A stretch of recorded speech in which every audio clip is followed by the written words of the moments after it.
ಅಲ್ಲಿ ಲ್ಯಾಂಡ್ ಮಾಡಬೇಕಾದ್ರೆ instead of landing on the runway, table top runway, ಇದು ಪಕ್ಕದಲ್ಲಿ ಕ್ರ್ಯಾಶ್ ಆಗಿದೆ.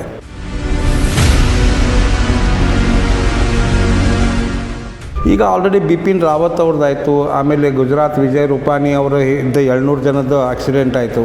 ಆದರೆ ಇನ್ವೆಸ್ಟಿಗೇಷನ್ ರಿಪೋರ್ಟ್ ಇಲ್ಲಿವರೆಗೂ ಬಂದಿಲ್ಲ. ಇದನ್ನು ಕೂಡ ಕೋರ್ಟ್ ಆಫ್ ಎನ್ಕ್ವೈರಿ ಫಾರ್ಮ್ ಮಾಡ್ತಾರೆ. ಕೆಲವೊಬ್ಬರು ಸಿವಿಲ್ ಏವಿಯೇಷನ್ ಮಿನಿಸ್ಟ್ರಿಯಿಂದ ಆಫೀಸರ್ಸ್ ಅಪಾಯಿಂಟ್ ಮಾಡ್ತಾರೆ, ಎನ್ಕ್ವೈರಿ ಮಾಡ್ತಾರೆ. ಬ್ಲ್ಯಾಕ್ ಬಾಕ್ಸು ಕೂಡ ಸಿಗಲಿಲ್ಲ, ಬ್ಲ್ಯಾಕ್ ಬಾಕ್ಸ್ ಡೇಟಾನ ಅನಲೈಸ್ ಮಾಡಲಿಲ್ಲ.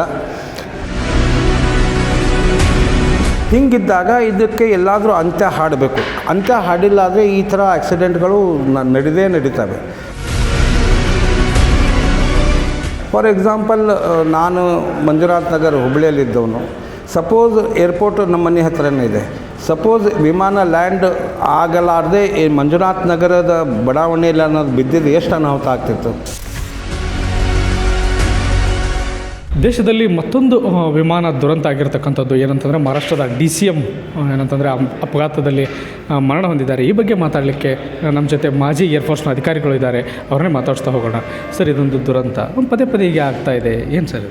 ನಿನ್ನೆಯಿಂದಲೇ ನಾನು ಹೇಳ್ತಾ ಇದ್ದೇನೆ, ಇನ್ನು ಪ್ರೈವೇಟ್ ಏರ್ಕ್ರಾಫ್ಟ್ಗಳಿದ್ದಾವೆ. ಆಮೇಲೆ ಈಗ ಪ್ರೈವೇಟ್ ಓನರ್ಸ್ದು ಸೆನ್ಸಸ್ಸು ರೆಕಾರ್ಡ್ಸು ನಮ್ಮ ಹತ್ರ ಇಲ್ಲ. ಅಂದರೆ DGCA ಆಯಿತು, ಸಿವಿಲ್ ಏವಿಯೇಷನ್ ಮಿನಿಸ್ಟ್ರಿ ಆಯಿತು, ಇಲ್ಲ ಏರ್ಪೋರ್ಟ್ ಅಥಾರಿಟಿ ಆಫ್ ಇಂಡಿಯಾನೂ ಆಯಿತು. ಅವರು ಯಾವುದೇ ಥರ ಇದ್ರ ಆಡಿಟ್ ಇಲ್ಲ, ಇದ್ರ ಅಕೌಂಟಬಿಲಿಟಿ ಇಲ್ಲ, ಇದ್ರದ್ದು ರಿಜಿಸ್ಟರ್ ಇಲ್ಲ, ಇದ್ರದ್ದು ಚೆಕ್ ಲಿಸ್ಟ್ ಇಲ್ಲ. ಈಗ ಏನಿರ್ತದೆ, ಯಾರ ಹತ್ರ ದುಡ್ಡು ಇರ್ತಾರೆ ಅವರು ಒಂದು ಪ್ರೈವೇಟ್ ಕಂಪ್ನಿಗೆ ಏರ್ಕ್ರಾಫ್ಟ್ ಬುಕ್ ಮಾಡಿರ್ತಾರೆ. ಅದರ ಸರ್ವಿಸಬಿಲಿಟಿ ಇದೆಯೋ ಇಲ್ಲೋ ಚೆಕ್ ಮಾಡಲಾರ್ದೆ ಇದು ಟೇಕ್ ಆಫ್ ಮಾಡಿಬಿಡ್ತಾರೆ.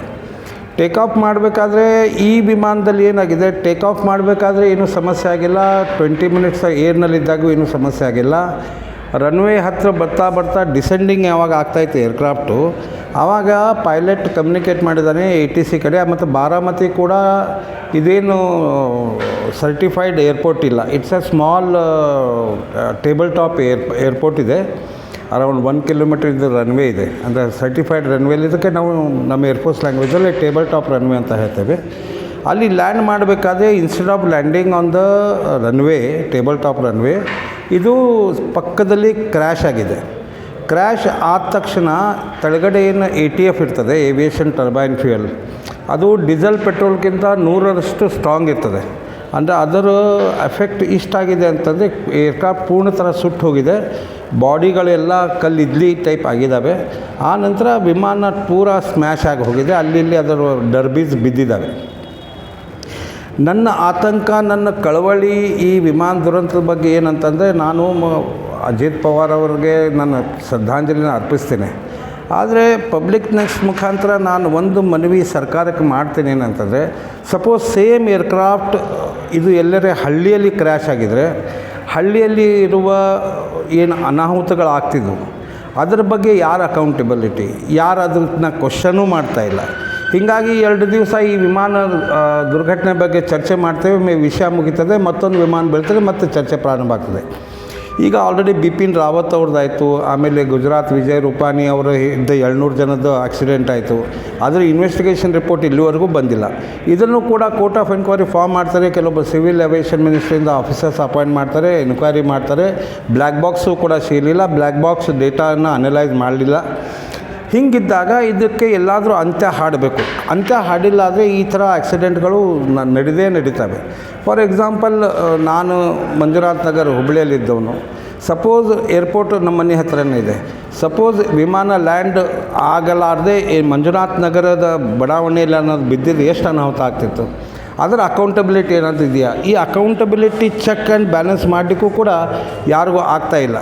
ಹೀಗಾಗಿ ಸಿವಿಲ್ ಏವಿಯೇಷನ್ ಮಿನಿಸ್ಟರ್ ಇಂಥ ಎಲ್ಲ ಏರ್ಕ್ರಾಫ್ಟ್ಗಳನ್ನು ಆಡಿಟ್ ಮಾಡಿ, ಯಾವ ಸರ್ವಿಸಬಲ್ ಇಲ್ಲ ಅದಕ್ಕೆ ಬ್ಲ್ಯಾಕ್ ಲಿಸ್ಟ್ ಮಾಡಿ, ಅದನ್ನು ಹ್ಯಾಂಗರಿಗೆ ವಾಪಸ್ ಹಾಕ್ಕೊಂಡು, ಇನ್ನು ಮುಂದೆ ಇಂಥ ಏರ್ಕ್ರಾಫ್ಟ್ಗಳು ಹಾರಾಡಬೇಕಾದ್ರೆ 3 ದಿವಸ ಮುಂಚೆನೇ ನಮ್ಮ ಥರ್ಡ್ ಪಾರ್ಟಿ ಇನ್ಸ್ಪೆಕ್ಷನ್ ಮಾಡಿ ಈ ವಿಮಾನಗಳನ್ನು ಸರ್ವಿಸಬಿಲಿಟಿ ಸತ್ಯಾಸತ್ಯತೆಯನ್ನು ಪರಿಶೀಲನೆ ಮಾಡಿ ಇದನ್ನು ಹಾರಾಡಿಸ್ಬೇಕಂತ ಆ್ಯಸ್ ಎನ್ ಎಕ್ಸ್ ಸರ್ವಿಸ್ಮನ್ನು ಮತ್ತು as A citizen of this country ನಾನು ಸರ್ಕಾರಕ್ಕೆ ಮನವಿ ಮಾಡ್ಕೊತೀನಿ. ಸರ್, ಏನಂತಂದರೆ ಆಧುನಿಕ ದಿನಮಾನಗಳಲ್ಲಿ ಸಾಕಷ್ಟು ಟೆಕ್ನಾಲಜಿ ಮುಂದುವರೆದಿದೆ. ಹೀಗಿದ್ದರೂ ಕೂಡ ಇಂಥ ಅವಘಡಗಳು ಯಾಕೆ ಸಂಭವಿಸ್ತಾ ಇದ್ದಾವೆ? AI ಟೆಕ್ನಾಲಜಿದೆ, ಎಲ್ಲ ಇದೆ ಸರಿ ಸರ್. ಆದರೆ pilot has to control the aircraft. Pilot is a human being. ಪೈಲಟ್ಟಿಗೆ ರಾಜಕಾರಣಿಗಳು ಪ್ರೆಷರ್ ಹಾಕಿದಾಗ ಹೊಟ್ಟೆಪಾಡಿಗೆ ಪೈಲಟ್ಟು ಸರ್ವಿಸಬಲ್ ಇದೆಯೋ ಇಲ್ಲೋ ಆ ಕಾಟಾಚಾರಕ್ಕೆ ಅವ್ನು ಹಾರಿಸ್ಬಿಡ್ತಾನೆ ವಿಮಾನ. ಯಾಕಂದರೆ after all he is also earning money out of it. ಇದನ್ನು ತಡೆಗಟ್ಟಲಿಕ್ಕೆ ಆಧುನಿಕ ಟೆಕ್ನಾಲಜಿ ಎಲ್ಲವೂ ಇದೆ, ಎಲ್ಲನೂ ಸರಿ. ಆದರೆ ಇಂಥ ಸ್ಮಾಲ್ ಏರ್ ಸ್ಪೇಸ್ನಲ್ಲಿ ದೇ ಕೂಡ ಯುಟಿಲೈಸ್ ಹೆಲಿಕಾಪ್ಟರ್. ಇಲ್ಲ ಬಾರಾಮತಿಯಿಂದ ಪುಣೆ ದೂರಿಲ್ಲ, ಮುಂಬೈಯಿಂದ ಪುಣೆ ಹೋಗ್ಬೋದಾಗಿತ್ತು, ಪುಣೆಯಿಂದ ಬಾರಾಮತಿ ಬರ್ಬೋದಾಗಿತ್ತು ಅವ್ರು ಬೈ ರೋಡು. ಇದೇನು ಸಾವು ಎಳ್ಕೋತದೆ ಅಂತ ಗಾದಿ ಮಾತಿದೆ, ಆ ಥರ ಇದು ಆಗಿದೆ. ಆದರೆ ಟೆಕ್ನಾಲಜಿಕಲಿ ಸೌಂಡ್ ಇದ್ದರೂ ಕೂಡ ನಾವು ಇದನ್ನು ಆಡಿಟಿಂಗ್ ಮಾಡಿಲ್ಲ. ಆದರೆ ಈಗ ನೀವು ನೋಡಿ ಜಕ್ಪೂರ್ನಲ್ಲಿ, ಯಲಹಂಕದಲ್ಲಿ, HALನಲ್ಲಿ ಸಾಕಷ್ಟು ಪ್ರೈವೇಟ್ ಏರ್ಕ್ರಾಫ್ಟ್ಗಳು ಇದ್ದಾವೆ. ಅದನ್ನು ನಿಮ್ಮ ಮಾಧ್ಯಮದ ಮುಖಾಂತರ ಇನ್ವೆಸ್ಟಿಗೇಷನ್ ಮಾಡಿದರೆ ಅದರ ಅಕೌಂಟಬಿಲಿಟಿ ನಾವು ತೋರಿಸ್ಲಿಕ್ಕೆ ರೆಡಿ ಆಗೋದು. ಯಾಕಂದರೆ ಅವು ಸರ್ವಿಸಬಲ್ ಇರೋಲ್ಲ. ಇಲೆಕ್ಷನ್ ಬಂದಾಗ ಮಾತ್ರ ಅವು ಹೊರಗಡೆ ಬರ್ತವೆ.